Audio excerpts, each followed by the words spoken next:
Agama Kristen Kemenak Kabupaten Samosir mengajak saudara sekalian untuk mengikuti ibadah dari mimbar GPDI Rianiate. Selamat mengikuti, Tuhan Yesus memberkati. Shalom.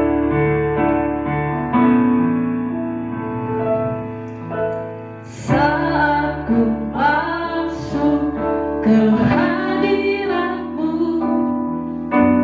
ku bersyukur dan sembah-Mu.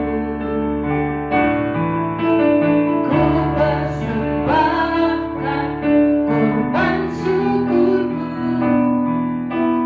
yang terbaik bagimu. Kita coba bangkit berdiri. Halo Yesus.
hatiku limpah dengan syukur, sebab Tuhan baik.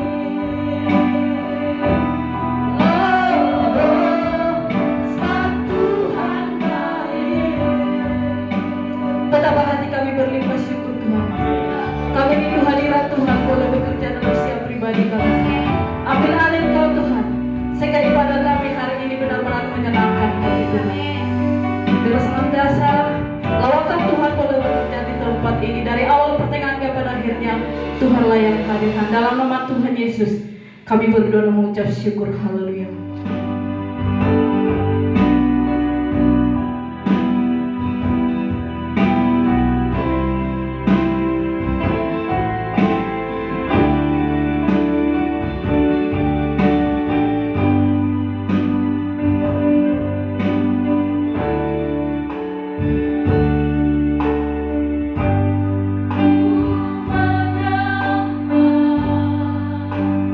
Dalam tubuh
berharga bagimu. Bahwa tanpa Engkau Tuhan kami tidak mampu Bapa. Kami bersyukur buat penyertaan Tuhan sampai hari ini. Kalau sampai hari ini kami boleh ada semua karena kemurahan Tuhan, semua karena kebaikan Tuhan. Dan hari ini Tuhan kami sudah memuji Engkau, kami sudah menyembah Engkau Tuhan. Biarlah itu semua menyenangkan hati Tuhan. Biarlah Tuhan di atas pujian penyembahan kami Engkau bertahta Bapa. Dan sebentar juga Tuhan kami akan diisi oleh kebenaran firman-Mu. Mari Tuhan Engkau urapi hamba-Mu yang sebentar akan memberitakan firman-Mu. Tuhan urapi Bapa, biar setiap pemberitaan firman-Mu yang kami akan dengarkan Tuhan itu boleh dimateraikan dalam hidup kami. Sehingga kami bukan hanya pendengar Tuhan, tapi kami akan menjadi pelaku firman Tuhan. Sehingga dimanapun kami berada Tuhan, kami boleh menjadi saksinya Tuhan. Kami boleh menjadi berkat Tuhan.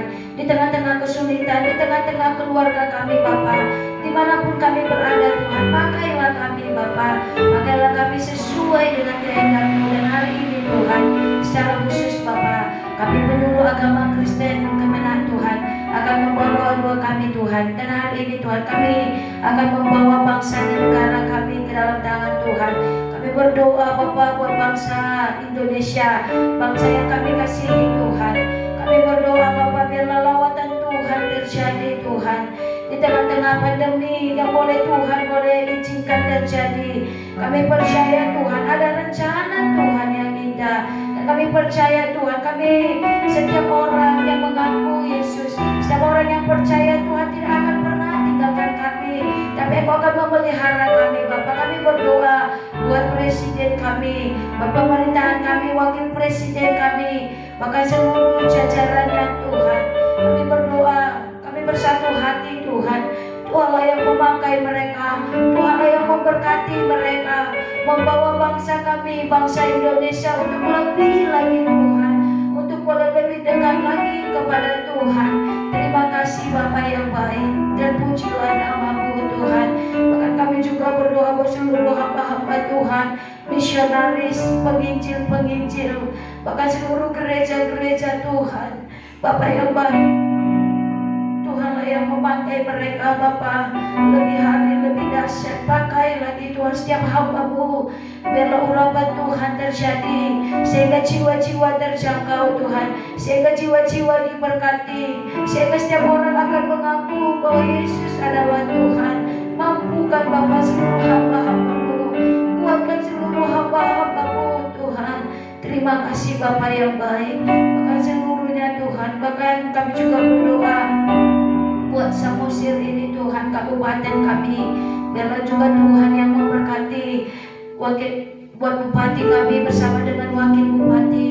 Tuhan yang telah memilih mereka, dan kami percaya Tuhan juga yang memakai mereka untuk membawa Tuhan Samosir untuk lebih lagi taat akan Tuhan, untuk lebih lagi Tuhan mengenal siapa Engkau Tuhan. Tuhan berkati seluruhnya, bupati bahkan seluruh jajarannya, bahkan sampai kepada desa Tuhan. Tuhanlah yang memakai mereka Bapa. Terima kasih Bapa. Bahkan kami juga Tuhan yang hari ini kami berdoa Bapa buat pendengar yang mendengarkan ibadah kami Tuhan. Kami Tuhan berdoa baik yang ada di rutan Tuhan, baik yang ada di rumah sakit Bapa. Saat ini Tuhan, jikalau mereka sakit, kami mau berkatakan di dalam nama Yesus mereka sembuh.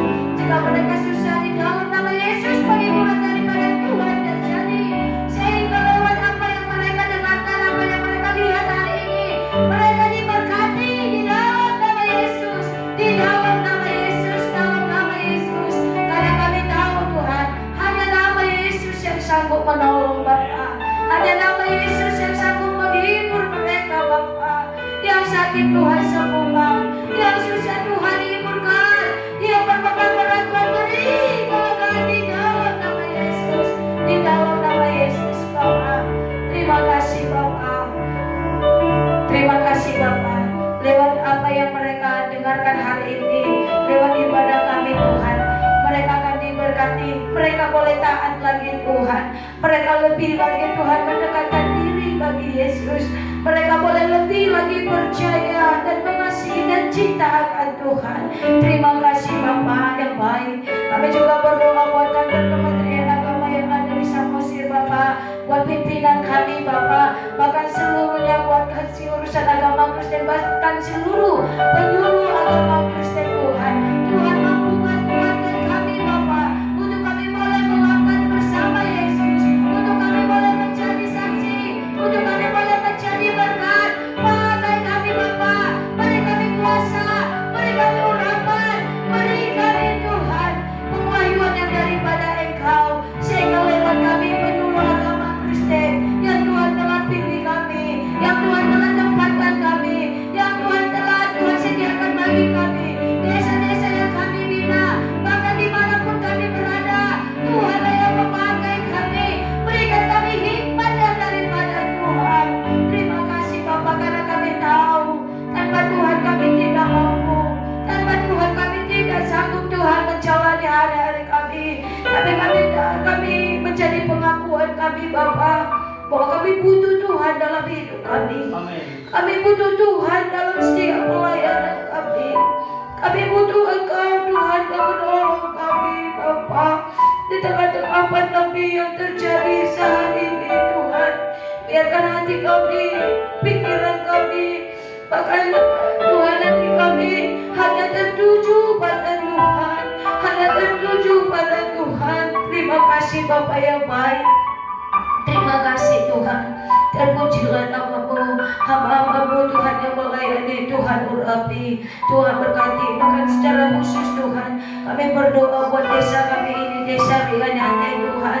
Tuhan, gereja-Mu berdiri di tempat ini, dan kami percaya Bapak, lewat gereja Tuhan yang berdiri di desa Rianyate, kami percaya Rianyate diberkati, Rianyate dipulihkan, Rianyate dalam kepunyaannya Tuhan. Dan kami percaya otoritas Tuhan terjadi di tempat ini.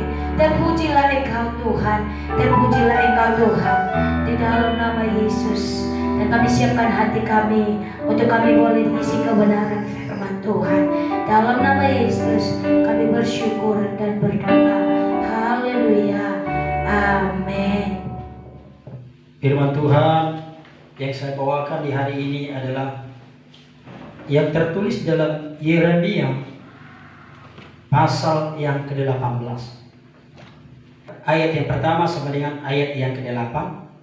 Begini firman Tuhan. Pelajaran dari pekerjaan tukang priuk.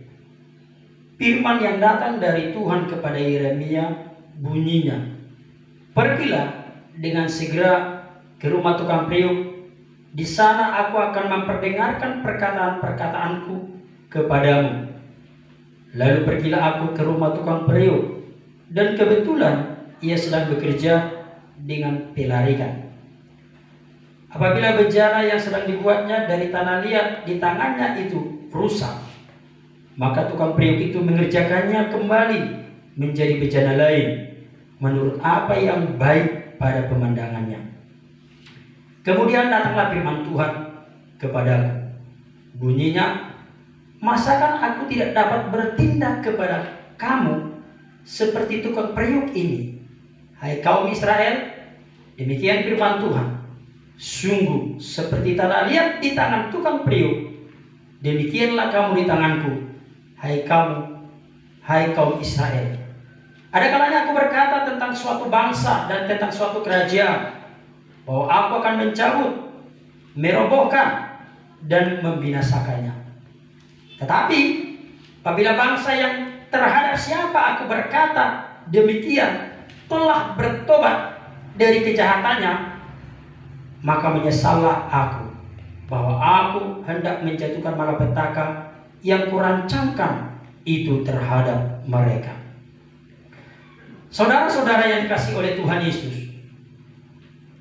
firman Tuhan ini adalah gambaran bagaimana manusia diproses oleh Tuhan. Diproses Tuhan demikian rupa. Ketika ada yang rusak, Tuhan bentuk dia kembali menjadi bejana menurut apa yang baik pada pemandangannya, pemandangan Tuhan. Di tahun-tahun kesulitan dalam 2 tahun ini, di masa COVID, banyak kesulitan yang kita alami. Yang tadinya orang bisa bekerja, tidak lagi bekerja. Yang tadinya bisa memiliki mata pencarian, tidak lagi memiliki mata pencarian. Karena situasi yang ada sekarang ini. Namun saya yakin, semua kita yang dikasih oleh Tuhan ada maksud tujuan Tuhan. Bukan karena memang Tuhan itu membenci, atau dia tidak peduli lagi dengan manusia atau orang.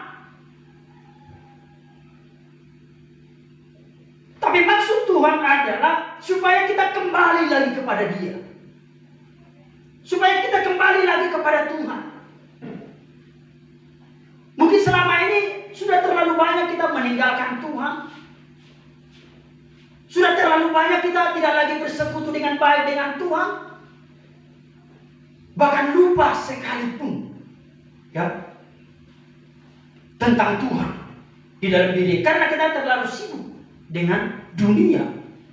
Terlalu sibuk dengan pekerjaan. Terlalu sibuk dengan keadaan-keadaan situasi. Orang lain berkata dia ingin mengejar apa yang ada di dalam hatinya. Tapi Tuhan ubahkan itu. Situasi Tuhan balikkan. Mungkin kita berpikir jauh, seperti dikatakan orang, panggang. Ya, panggang dari api. Karena apa? Dia berpikir yang baik-baiknya, namun rupanya Tuhan balikkan. Semua itu terjadi karena memang Tuhan mengasihi kita, mencintai kita.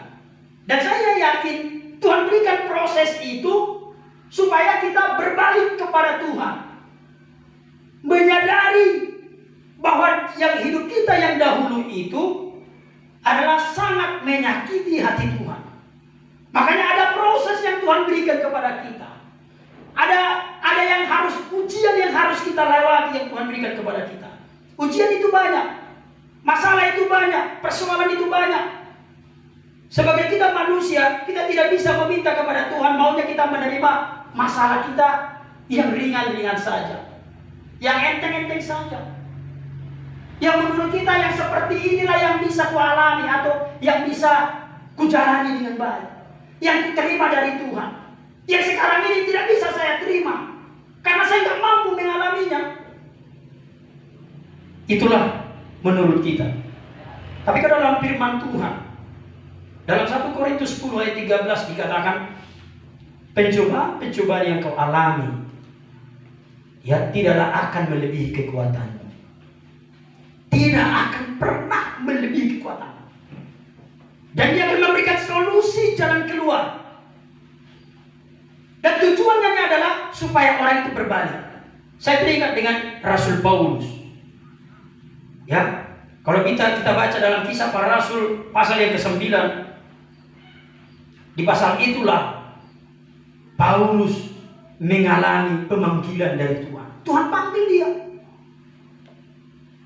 Pada waktu itu Paulus berpikir bahwa yang dia lakukan itu baik. Dia membela Tuhan, melakukannya untuk Tuhan. Sebagai orang ilmuwan Taurat, dia berpikir ini yang terbaik.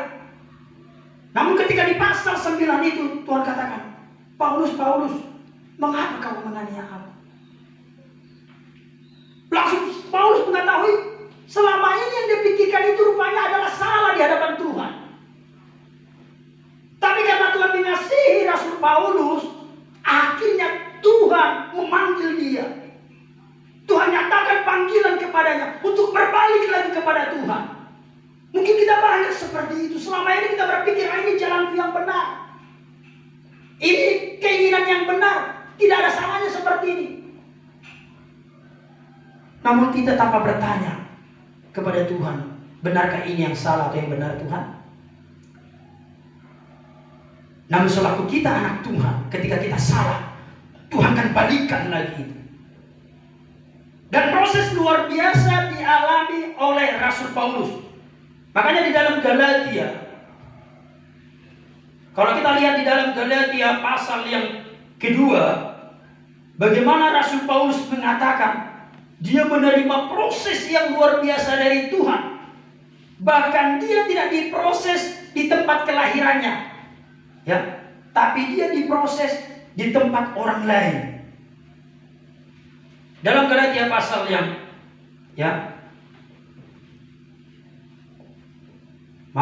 pasal yang pertama, Galatia pasal yang pertama, ayat saya akan baca mulai dengan ayat yang ke-15 sampai dengan ayat yang ke-17. Tetapi waktu Ia yang telah memilih aku sejak kandungan ibuku dan memanggil aku oleh kasih karunia-Nya, berkenan menyatakan anaknya di dalam aku, supaya aku memberitakan dia di antara bangsa-bangsa bukan Yahudi. Maka sesaat pun aku tidak minta pertimbangan kepada manusia. Ayat 17. Juga aku tidak pergi ke Yerusalem mendapatkan mereka yang telah menjadi rasul sebelum aku, tetapi aku berangkat ke tanah Arab, dan dari situ kembali lagi ke Damsyik. Kalau saya boleh tambah sedikit, ayat 18 katanya, lalu 3 tahun kemudian aku pergi ke Yerusalem untuk mengunjungi Kefas. Artinya, ya, untuk memperbaiki kerohanian Rasul Paulus, Tuhan izinkan dia itu artinya diproses dia di bangsa lain. Bukan di Yerusalem dia diproses, tetapi dia diproses di daerah Arab. Dalam 3 tahun dia diproses di sana. Mungkin dia di sana namanya menyusahkan diri lagi. Bahasanya mungkin, ya memang bahasa Ibrani dengan bahasa Arab hampir ada samanya, karena itu disebut dengan bahasa Aranik. Bahasa Aranik itu ada 3. Yang pertama Ibrani, Arab, dan Aram. Namun ligatonya bisa saja berbeda, dan dia menyesuaikan diri dengan orang-orangnya. Dia tidak tahu bagaimana kehidupan orang-orang Arab, namun Tuhan izinkan dia ke sana. Yang luar biasanya adalah dia berhasil dalam proses yang Tuhan berikan. Sehingga setelah pengalamannya itu, Tuhan kembalikanlah dia. Makanya dikatakan, lalu 3 tahun kemudian aku pergi ke Yerusalem untuk mengunjungi Kefas, dan aku menumpang 15 hari di rumahnya. Baru dia kembali kepada bangsanya, kepada bahasanya yang sebenarnya. Nah, inilah proses yang luar biasa. Dan kita pun mungkin mengalami seperti itu. Rasul Paulus mengalami proses luar biasa, dan kita Tuhan izinkan juga mengalami proses. Proses itu banyak. Saudara yang kasih Tuhan Yesus, ada kalanya kita dihukum bukan karena kita salah. Saya percaya ada orang dihukum, contohnya ketika ada orang di penjara, dia memang bukan karena salah hukum pidana, tapi memang dia karena memang disengaja Tuhan dimasukkan seperti itu. Mungkin banyak berkata, Tuhan, aku nggak benar melakukan ini, aku Tuhan. Tapi kenapa aku disangkakan, dituduhkan? Seperti ini terjadi sama saya.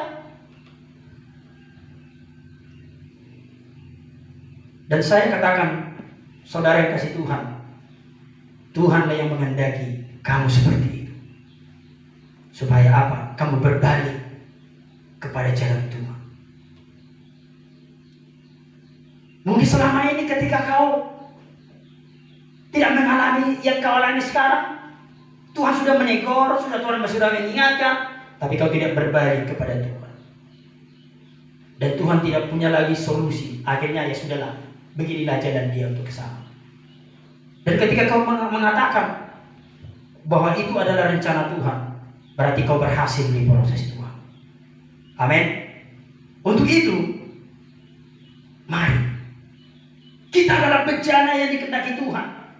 Karena pada dasarnya kita sudah dirancang Tuhan menjadi bejana yang luar biasa yang akan menjadi perabot rumah Tuhan.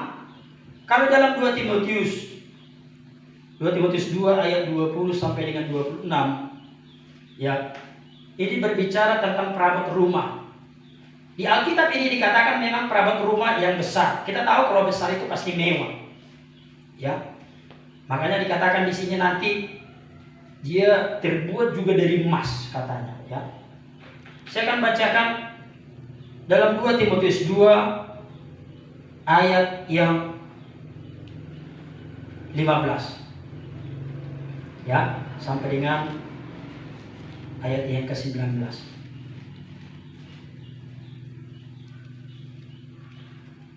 Tapi bisa saya tambah nanti sampai ayat yang ke-21 ya. Begini firman Tuhan. Usahakanlah supaya engkau layak di hadapan Allah sebagai seorang pekerja yang tidak usah malu, yang berterus terang memberitakan perkataan kebenaran itu. Tetapi hindarilah omongan yang kosong dan yang tak suci, yang hanya menambah kefasikan.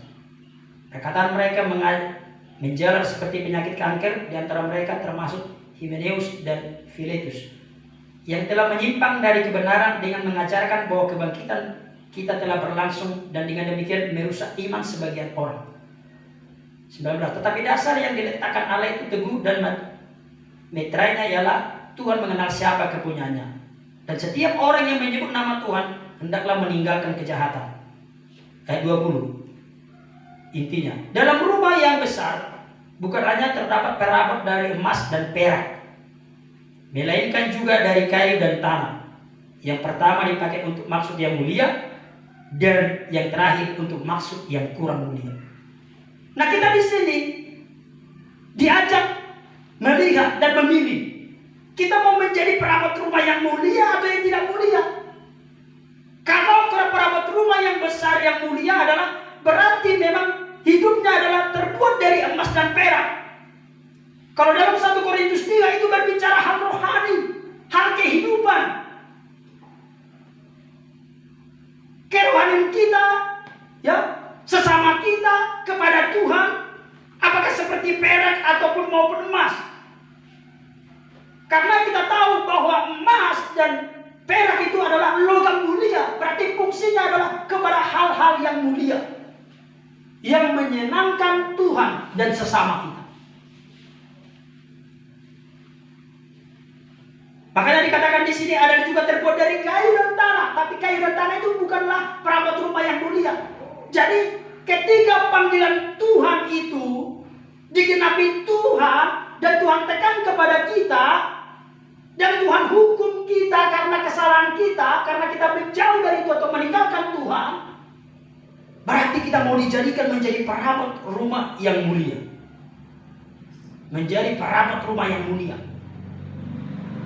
Menjadi perabot rumah yang mulia berarti ada proses. Saya pernah melihat proses emas. Saya pernah bertanya kepada orang yang sering membuat pangkat-pangkat seperti jenderal itu. Kalau bintangnya itu terbuat dari emas. Rupanya ketika saya tanya, prosesnya luar biasa pembuatannya itu. Ketika dia dilebur, bukan hanya cukup dicetak lalu terjadi, enggak. Rupanya banyak prosesnya yang dilakukan orang pencetaknya ini. Jadi kita pun kalau memang emas, memang luar biasa kita diproses Tuhan, dibentuk oleh Tuhan. Supaya apa? Supaya mulia. Mulia artinya berharga. Jadi tujuan Tuhan adalah supaya kita berharga, mulia di hadapan Tuhan. Untuk itu mari kita kembali kepada Tuhan. Alami proses. Terima proses yang kau alami. Karena kamu adalah bejana yang dibentuk Tuhan dengan tujuan yang baik. Banyak orang tidak lagi diproses Tuhan. Banyak orang ketika dia melakukan dosa tidak lagi dia ditegur Tuhan. Karena apa? Karena tidak ada rancangan Tuhan untuk yang mulia lagi baginya. Mungkin kita bertanya, banyak orang berdosa, banyak orang yang di sana semaunya, apapun semaunya, tercapainya tujuannya, nggak pernahnya dia merasa istilahnya berubah ataupun dia merasa bersalah. Apa yang diinginkan tercapai. Tetapi namun kalau bagi orang yang memang yang menjadi tujuan Tuhan, kalau saya katakan dalam Matius 22 ayat 14, orang yang banyak yang terpanggil, sedikit yang terpilih. Dalam Wahyu, orang yang kukasihi, kutegur dan kuhajar, kata Tuhan. Yang kukasihi. Tidak ada bahasa dikatakan semua orang yang kukasihi, tapi orang yang kukasihi, kutegur dan kuhajar. Jadi proses Tuhan itu adalah menjadikan kita lebih mulia dan lebih baik. Dan kita bersyukur kalau Tuhan melakukan itu kepada kita. Berarti nyatanya bahwa kita adalah anaknya. Nyatanya adalah bahwa kita adalah pilihannya. Nyatanya kita adalah menjadi hamba bagi Dia. Makanya kemanapun kau dikejar, mungkin kau berlari seperti Daud berkata, ke dalam tanah pun kesal aku Tuhan, di situ Engkau. Ke langit pun aku, di situ Engkau. Kemanapun aku pergi, ke situ Engkau. Ini artinya karena apa? Karena kita memang anak yang dikasihi. Maka selalu dikejar dan dibentuk dan diajar dan diproses menjadi bejana Tuhan. Menjadi perabot rumah yang mulia, yaitu kerajaan surga untuk selama-lamanya. Untuk itu mari prosesmu hadapilah dengan baik. Terimalah dengan baik. Syukuri kepada Tuhan. Di balik apa yang kau alami, maka Tuhan merancang rancangan yang indah dan damai sejahtera dan harapan yang pasti untuk Tuhan berikan kepada kita. Demikian firman Tuhan. Karena Tuhan memberkati kita dan kita bersyukur atas segala anugerah dan proses yang Tuhan berikan. Haleluya. Mari kita bernyanyi satu pujian. Terima kasih. Terima kasih.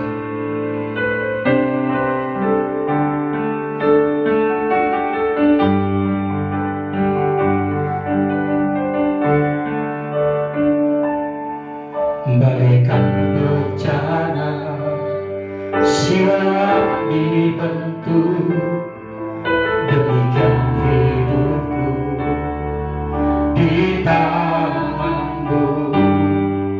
Bantulah seluruh kehendakmu, pakailah sesuai rencanamu. Jadikan ku alat, amin.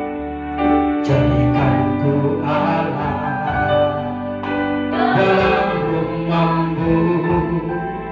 Inilah hidupku di tanganmu. Bentuklah seluruh kehendakmu, pakailah sesuai rencana. Katakan ku pas seperti Yesus.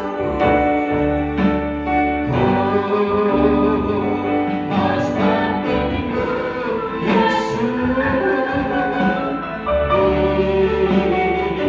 Disempurnakan selalu dalam segenap jalanku. Mau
memberikan solusi sehingga dia dapat melaluinya dengan baik dan dia menang dari semua persoalan masalahnya dalam nama Yesus Kristus. Terima kasih Bapak. Ketika kami akan berpisah satu dengan lain, tapi penyertaan Tuhan tidak akan pernah lepas dari kami. Pertolongan Tuhan tidak akan pernah jauh dari kami, karena Tuhan Yesus senantiasa menjaga dan menyertai kehidupan kami. Dalam nama Yesus kami bersyukur. Kau baik. Haleluya. Haleluya. Haleluya. Mari kita angkat tangan kita. Mau kita terima berkat yang dari Tuhan kita. Terimalah berkat yang dari Bapa, dicurahkan dan diberikan kepada kita karena Dia mengasihi kita. Mintalah dalam hatimu apa yang menjadi berkat yang kau inginkan. Percayalah, maka Dia akan menganugerahkan dan berikan kepadamu. Keselamatan yang dari Tuhan Yesus yang begitu besar bagi kita. Pengorbanan Dia di kayu salib supaya kamu selamat, supaya kamu hidup, terutama kehidupan untuk kekal selama-lamanya. Penyertaan Roh Kudus menyertai kehidupan kita senantiasa dimanapun kita berada. Kita ingatlah, Roh Kudus menyertai kita dahulu, sekarang, sampai selama-lamanya. Di dalam nama Tuhan Yesus Kristus kami bersyukur. Haleluya, haleluya. Sama-sama katakan amin.